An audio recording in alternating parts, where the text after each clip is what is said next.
Hello, I'm Adrian Finnegan, and this is Counting the Cost on Al Jazeera, your weekly look at the world of business and economics. This week, default brinkmanship yet again. But the US isn't the only country to set a debt ceiling, so why is it so contentious there? Also this week, Europe's powerhouse has slipped into recession. Could Germany's economic slowdown drag down the whole continent? And dubbed a game changer, Nigeria's multi-billion-dollar oil refinery could solve the nation's fuel shortages, but environmentalists are concerned. Now, each time the US gets near to its debt ceiling, Americans and the rest of the world seem to anticipate catastrophic consequences. Congress often has to vote to raise or suspend the amount that the government can borrow to pay its bills or risk a historic default. Politicians have passed a bill to suspend the $31.4 trillion debt limit after a tough political battle, but neither Republicans nor Democrats got all they wanted. The compromise agreement caps government spending for the next 2 years, but increases the defense budget to more than $880 billion this year. It also claws back unused COVID funds, speeds up permission for energy projects, and expands work requirements for some food aid recipients. The bill passed the Senate on Thursday, and Biden will sign it into law before the June 5th deadline. So what exactly is the debt ceiling? Well, it enables Congress to limit the amount of money the government can borrow to pay bills already approved by lawmakers. It's been periodically raised because the US runs large annual deficits and the revenue it collects in taxes isn't sufficient. In recent years, with the US becoming more partisan, lawmakers have used the debt ceiling vote as leverage against other issues. A standoff over the debt ceiling in 2011 led Standard & Poor's to cut the US's credit rating for the first time ever. Denmark is the only other advanced economy with a debt limit set at a fixed nominal figure. Most other economies set debt limits as a percentage of GDP. Joining us now from London is Bilal Hafeez, Chief Executive of the Macro Hive. Good to have you with us, Bilal. So, the rest of the world was watching, once again, America's debt ceiling debate. Why does it matter so much to the rest of the world? Well, I mean, the big reason is that the US is the largest economy in the world. And so what happens to the US affects the whole world. So if the US suffers a slowdown, a recession, a crisis of any kind, it will have a huge impact on the rest of the world, both economically and also through financial markets as well. Most markets in the world have a strong relationship with US markets. And why is it such a contentious issue in the US? It's all about politics, isn't it? Yes, it's all about politics, and it's an unusual situation that the US has where they agree budgets and spending and so on, but at the same time they have this debt ceiling issue, which essentially allows previously agreed budgets to be reneged on. So it's this uncomfortable duality that the US has, which sets itself up to always have these types of conflicts, especially when the US debt levels reach the threshold that's close to the debt ceiling. The House Speaker said that this was a deal worthy of the American people. Was it? Well, I think all sides of all political parties, all sides will claim victory with this agreement. In essence, both sides got something from the agreement. So overall, there's been an agreement of roughly $1.5 trillion of cuts have been agreed for the next 10 years. The Republicans wanted more. They wanted over $3 trillion. The Democrats wanted zero. So we landed somewhere halfway in between. So both sides can claim victory. There are some winners in this situation, and there are some losers. And so overall, it's a mixed bag. This debt ceiling brinkmanship seems to happen with alarming regularity in the US. OK, we can breathe a sigh of relief, perhaps. Now, how long before it all happens again? It's a great question, and it will happen again. The current agreement is that the debt ceiling, the next possibility of a debt ceiling conflict or debate will be 2 years away. So they have agreed to a 2-year extension of the debt ceiling. So this takes us to after the US election. So for 1 or 2 years, we can sigh a breath of relief, but it will come back, no doubt. A deal usually calms the markets. What about future volatility, though, given that the Treasury is going to have to instantly replenish the cash that it's burnt through? Yeah, so now we have the sort of the next phase of potential volatility, as you rightly point out. So the Treasury will have to build up its cash balances, the so-called TGA balances at the Fed, which will then mean that reserves held by banks at the Fed will have to be drawn down, which will be a drain on liquidity in the market. So a rapid increase in the Treasury's balances at the Fed will lead to a contraction of liquidity in the broader market, which could lead to more volatility. Now, the question is whether the Treasury and the Fed will rebuild the balances as rapidly as they have said they would, or will they slow it down to ensure that markets remain stable? And this is a big question mark for investors right now. Denmark is the only problem that, the only country rather, which has a similar situation with the US, with these budget limits and deficit problems. Why do we never hear about problems with brinkmanship in Denmark? I mean, why does their situation never make the headlines like the US does? Well, as usual, Denmark always is the perfect country on multiple different dimensions. But one key difference is that overall debt levels in Denmark are much, much lower than the US. The US debt levels, depending on how you calculate it, is between 80 to 90% of GDP. Denmark is closer to 30 to 40%. So it's considerably lower than the debt ceiling limit that they have in Denmark. Moreover, Denmark tends to run budget surpluses as well as deficits. US almost always runs deficits, so it's always running into fiscal problems, whereas Denmark tends to balance its books. And then the other thing, Denmark is much more of a friendly government and political system than the US. The US is highly polarized. In Denmark, both parties or the coalitions that run the country tend to agree jointly on the president or the leader of the country. And so it's much more of a collegiate type setup that you have in Denmark compared to the US. 80 to 90% of GDP. That sounds incredibly expensive. How does the US get away with that? Well, that's the overall debt level as a share of GDP. And so that's the outstanding balance rather than the amount of interest that's used to service the deficit. So, in terms of the ongoing spending, around a third of government spending of the deficit is the interest rate expense.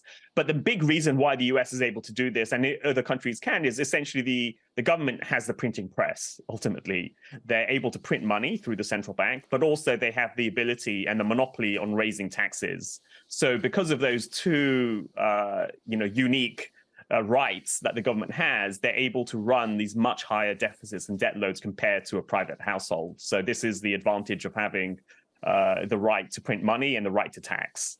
Bilal, it's always great to talk to you on Counting the Cost. Many thanks indeed for being with us. Great, my pleasure. Thank you.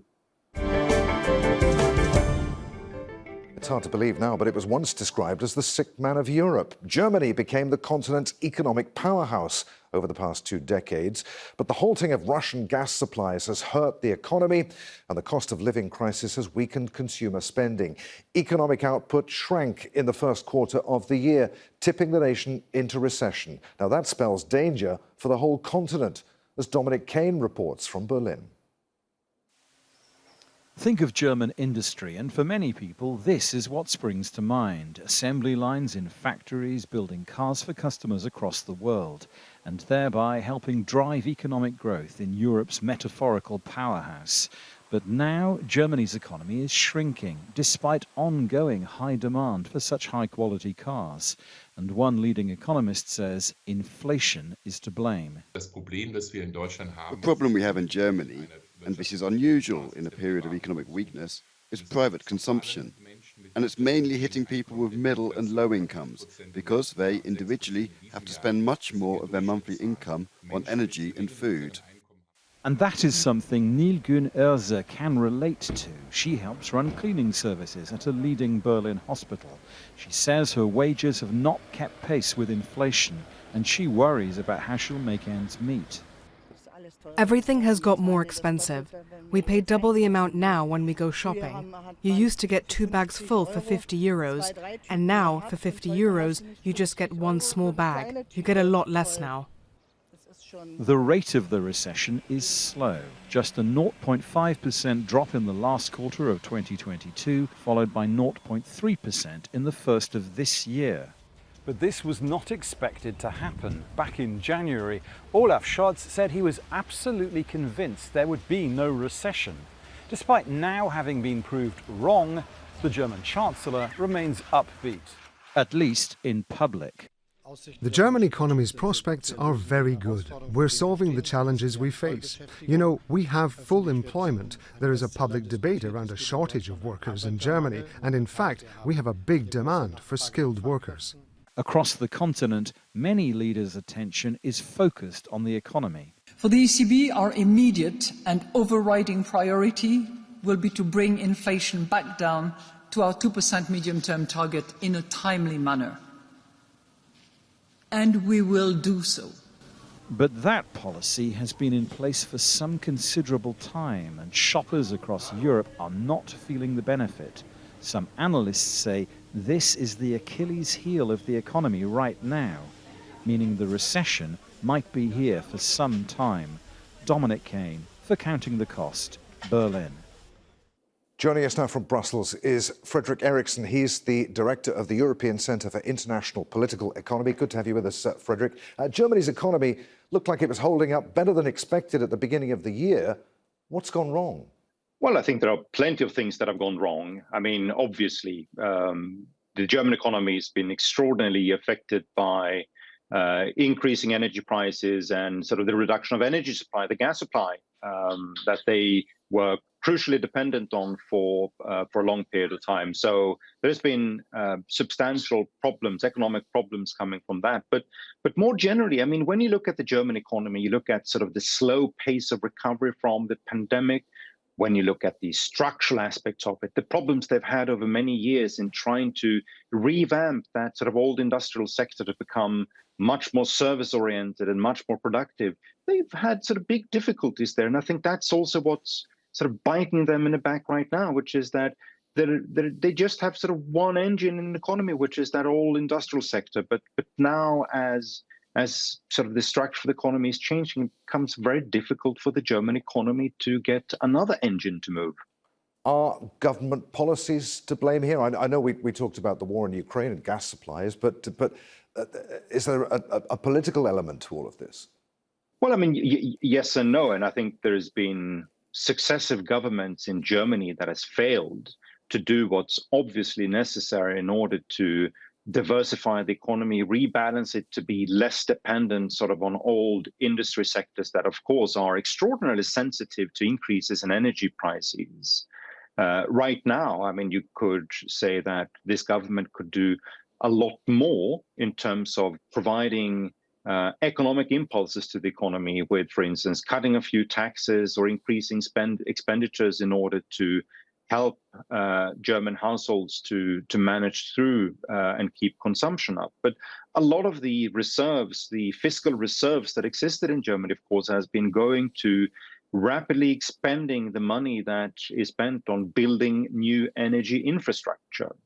There is sort of a cyclical effect that will come from that as well, but it's not immediately helping to keep up consumption and to sort of get the economy moving at a somewhat higher speed. But I'm coming back to the main issue again, which is that when you look at Germany now, when you look at the forecast for the German economy for this year, for 2024, and sort of you look at it over the long term, this is a slow-moving economy that we're looking at. Productivity growth rates are extraordinarily low. The expected growth in gross domestic product and in output is extraordinarily low. And the only explanation to that is that the German economy hasn't really managed this transition away from an old industrial economy towards much more of a tech-driven, service-oriented digital economy. And that's what's really biting it in the back. What are the knock-on effects, Frederick, of Germany's recession for the rest of the Eurozone? Should other countries be worried? Oh, they should definitely be worried. I mean, in the first place, Germany is an extraordinarily big part of the entire Eurozone. I think it represents almost 1/3 of economic output in the Eurozone.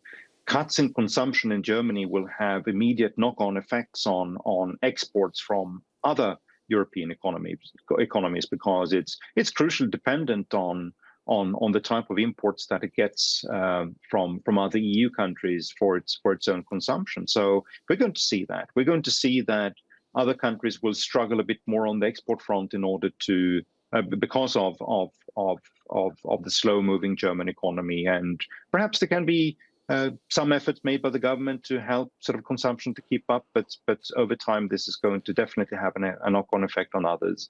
The other thing, of course, is if you have misalignment between Germany and the rest of the Eurozone in terms of how fast its economy is moving and how quickly it can get inflation rates down, that of course may have other effects on the economy, which is that the ECB, the European Central Bank, is not going to set rates which reflect what's going on there. They're going to set rates what happens in Germany.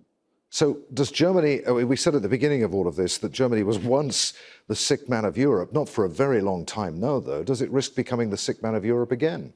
Well, it is already the sick man of Europe, and it has been for quite a while. I think that sort of old vision of the German economy, who was the locomotive of Europe and this juggernaut who basically was exporting its cars and its chemicals and were riding high on high demand in the global economy. It's quite a while since that was true, actually.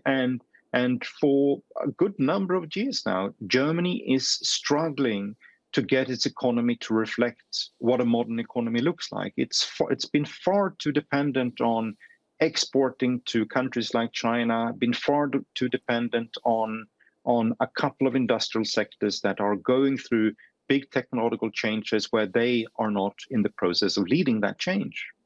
Frederick, many thanks indeed for being with us on Counting the Cost. It's been great to talk to you. Thank you. Now, Africa's largest oil refinery has opened in Nigeria. The $19 billion facility could help to end the nation's fuel shortages and turn the continent's biggest oil producer into an export hub.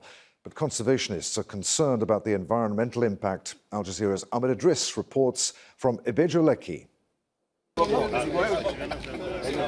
It's taken 7 years to construct, but investors say it's been worth the wait. And for Nigerians who've struggled with fuel shortages for decades, hope that the refinery marks a turning point. A notable milestone for our economy and a game changer for the downstream petroleum products market, not only in Nigeria, but the entire African continent. The presence of 5 African presidents at the launch underlined the expectations of a continent dependent on fuel imports. Our products will satisfy the local demand of Nigeria, and it will satisfy the local demand of most West African countries, and we'll be able to export even Central Africa, Angola, Congo, Brazzaville, and co. So, it's a very huge capacity. 40% of our production will be for export. For decades, Nigeria exported its crude oil, only to import the more expensive refined product back. Africa's biggest oil producer is unable to refine its crude oil, so it's looking at this refinery to help. Millions of Nigerians are unhappy about higher fuel costs. They also hope the plant will ease shortages and end the country's petroleum subsidy program that they say cost taxpayers tens of billions of dollars every year.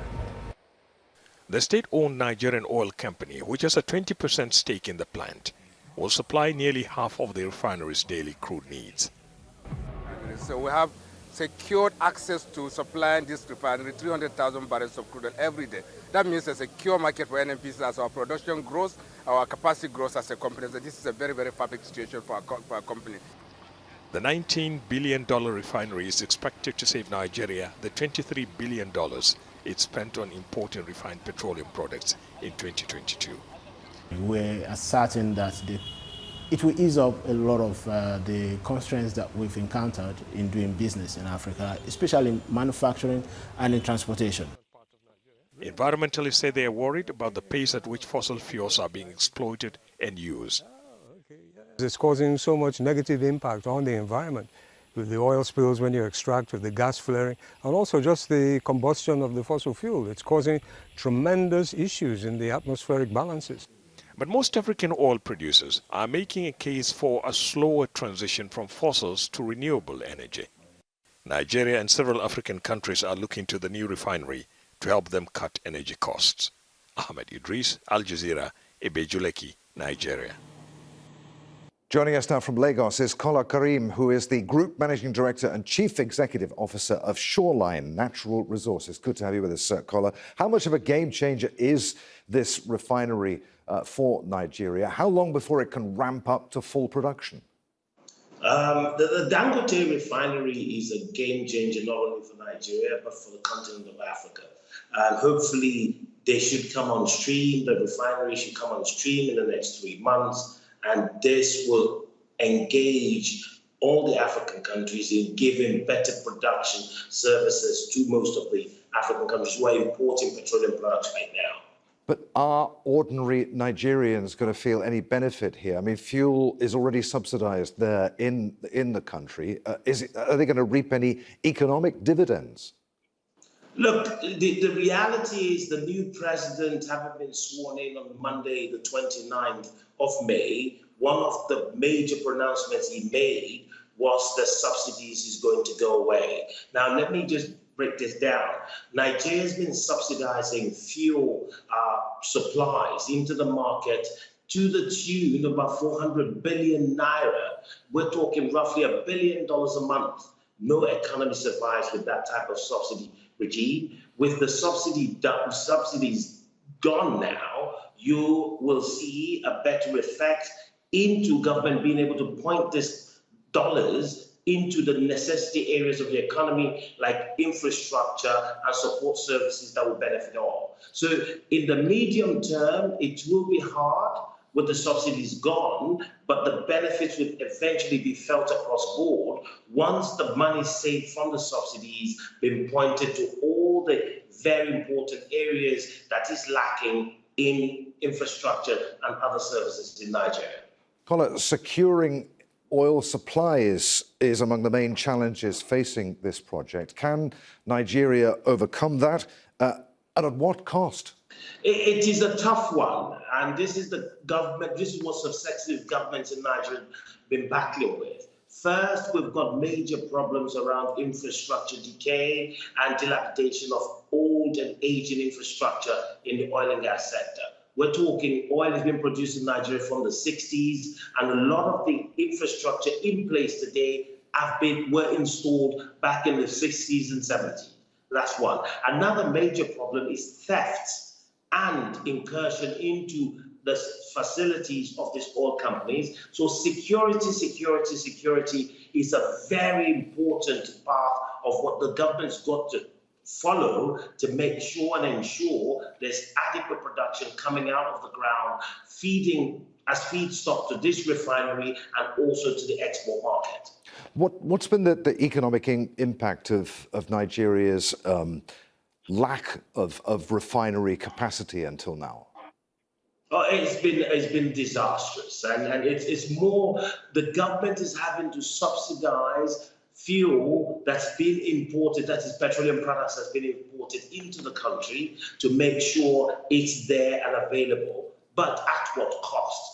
It's also always been to the detriment of other strategic and important development in the country, and that is what has got to change from what Mr. President Bola Tinubu has now put in place, is now being enforced. Today, the price of petroleum products is now coming back in constant face of where international market pricing is, and that is going to help elevate the situation in the medium term, but in the short term, it's not going to be easy. But I'm sure with repointing and redirecting all the savings that government is going to save to adequate infrastructure in country, that will make the difference. It has been great to talk to you, Kola. Many thanks indeed for being with us on Counting the Cost.